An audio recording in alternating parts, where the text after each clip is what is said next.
मोटी माया सब तजे, झीनी तजी न जाए। पीर पैगंबर औलिया, झीनी सबको खाए। कबीर यहाँ दो तरह की माया की बात कर रहे हैं।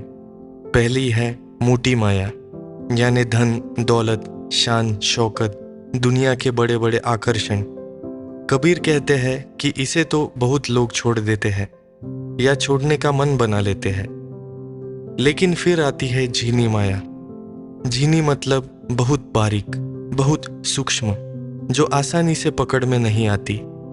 यह है अहंकार की माया, मान बड़ाई की माया, मैं कुछ हूँ इस भाव की माया।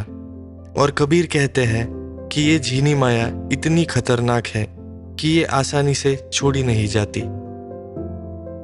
कबीर आगे कहते हैं कि ये झीनी माया तो पीर पैगंबर औलिया, यानी बड़े बड़े संतों, महात्माओं और आध्यात्मिक गुरुओं तक को अपने प्रभाव में ले लेती है, उन्हें भी खा जाती है।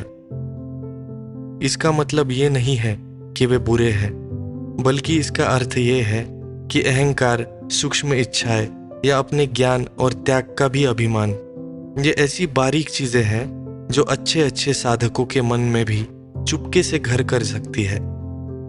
जैसे किसी को अपने त्याग का घमंड हो जाए, या अपनी भक्ति का, या अपने ज्ञान का। ये सब झीनी माया के ही रूप है। ये इतनी महीन होती है कि पता ही नहीं चलता कब हम इसके शिकार हो गए। आज के जमाने में भी ये बात उतनी ही सच है। हम शायद बड़ी बड़ी बुराइयों से बच जाए, लेकिन छोटी छोटी बातें, जैसे दूसरों से बेहतर दिखने की चाह, अपनी तारीफ सुनने की इच्छा, या अपने विचारों को ही सबसे सही मानना, ये सब झीनी माया ही तो है। ये हमें अंदर ही अंदर खाती रहती है और हमें असली शांति और सच्ची आध्यात्मिकता से दूर रखती है। इसलिए खुद का अवलोकन करना, अपने मन की गहराइयों में झांकना बहुत जरूरी है।